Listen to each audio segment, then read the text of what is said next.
How's it going, guys? So I learnt to scuba dive here in British waters in the UK, and every time I tell someone that, it's as if they can't believe their ears. I have to do a lot of explaining. I get so many questions like, isn't it too cold? Where do you even go? What is there to see? How do you even learn in the UK? Why don't you just dive abroad? These are common questions that anyone who dives in the UK will have heard a million times. So today, hopefully I'm going to be answering some of those questions. I'm going to talk about the pros and the cons to each of those queries. Why is it good to dive in cold water, and why can it be bad? So hopefully this helps someone decide whether they should learn to dive here in the UK. So sit back, relax, enjoy the video. My name's Adam and welcome to Nature Scope.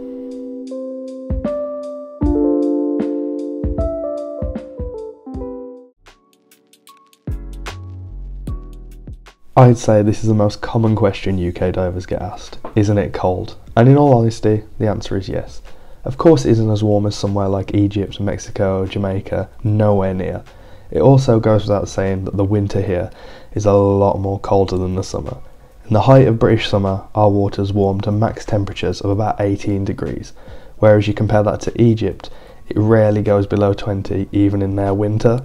Now during our winter, waters can get as low as 6 degrees. There's actually now plenty of different ways you can stop yourself feeling the cold. I think people have this perception of UK divers that we just get all of our kit on in shorts and a t-shirt and just jump into the water, and that's not the case at all. First of all, we have dry suits. These are like wetsuits but completely stop any water getting in, leaving only your hands and your head exposed. This means that underneath you can wear really warm clothes and thermals and not have to worry about them getting wet. You can even buy heated battery powered clothes now just to warm you up in the winter. We also wear really thick gloves and thick hoods too. These keep our hands and our heads warm. You also have to think that whilst we're diving we're exercising, so this gets the blood pumping and naturally warms us up. Usually when combined with the kit, it means you're quite warm even during the winter. There are a few downsides to this though. First of all is how you personally feel the cold. I know so many divers who can put on 10-15 layers of clothes underneath their dry suit and still come out shivering because they're absolutely freezing. One of the other downsides is also the cost. A lot of this kit isn't the cheapest to buy. A new dry suit from a reputable brand can easily set you back well over £1,000, and the rest of the kit isn't that cheap either. Most scuba diving clubs here in the UK will be able to give you this kit whilst you're training, and you should be able to rent it afterwards, but this is still something you need to consider.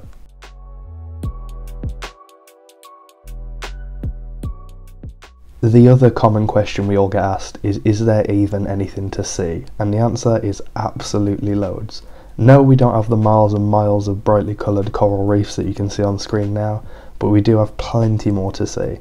People perceive British waters as being boring because they're not the most colourful, but there's actually loads of interesting stuff going on beneath the surface of the water.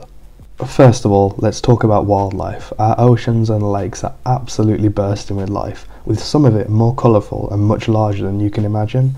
Eels, rays, seals and sharks are just some of the cooler things you can see here. Seeing all of the really cool fish and other marine life is one of the reasons people dive, but there's also so many others. One of the main ones is shipwrecks. Scattered across the UK, both inland and at sea, there are dozens of shipwrecks with so much history linked to them. There are more than 37,000 shipwrecks that surround British waters. A few of these are protected so you can't dive them for various different reasons, and a lot of them are just too deep or inaccessible. However, there's a huge chunk of these 37,000 that you can dive. Ross Kemp recently did a series called Deep Sea Treasures, all about British shipwrecks, which I'd recommend you all go and seek out. There's so much history connected to them, and the shipwrecks bring in so much life that they're just worth going to see. Even if you don't live near the coast, the inland dive sites, which we'll chat a bit more about later, have sunk some really cool stuff in their waters. This old submarine you can see on screen now has been sunk at Stony Cove, an old flooded quarry near Leicester, and anyone with a diving qualification can dive this at any time of the year.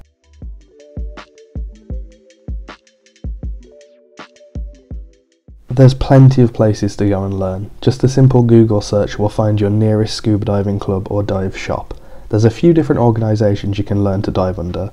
These are PADI, SSI and BSAC, they're the main three in the UK. All of them have a few different pros and cons, so I'd recommend researching them first. If you'd like me to make a full video on the differences, please let me know, because it's quite a lot. In reality though, the differences are actually quite small, and they all teach you how to dive. All three of these organisations will have clubs that are formed under them, and joining one will allow you to dive regularly. Some may even be lucky enough to have access to their own small lake or reservoir, or even be by the coast. My club, BSAC Dudley Dolphins, are lucky enough to have their own water, which we can use every Sunday. In the UK, we also have absolutely loads of places that you can go and book to dive. Now, all of the organisations I've mentioned in this video, PADI, BSAC and SSI, will practice buddy diving. So this is a safety thing, so you always dive in pairs. So if something goes wrong, the other person can help the person in need.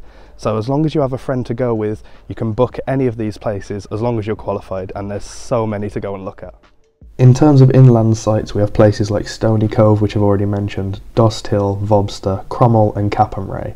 These are lake type dive sites. You pay to book, pay your fee, simply turn up on the day and dive. We have a couple of videos on Stony Cove which I'll link above the screen now.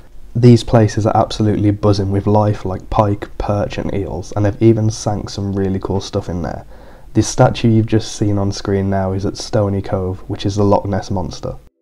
Then in our oceans we have places like Lundy Island and the Farne Islands where you can almost guarantee to get a dive with seals.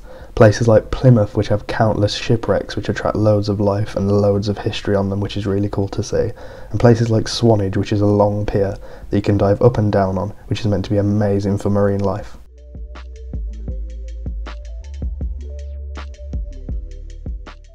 Why not just dive abroad? Well, it's simple. It's expensive. If you're lucky, you might get one nice holiday a year, which means you can maybe dive abroad for 1 or 2 weeks of the year. But do you really want to spend your whole holiday diving? The answer is likely no, especially if you're there with friends and family who can't dive.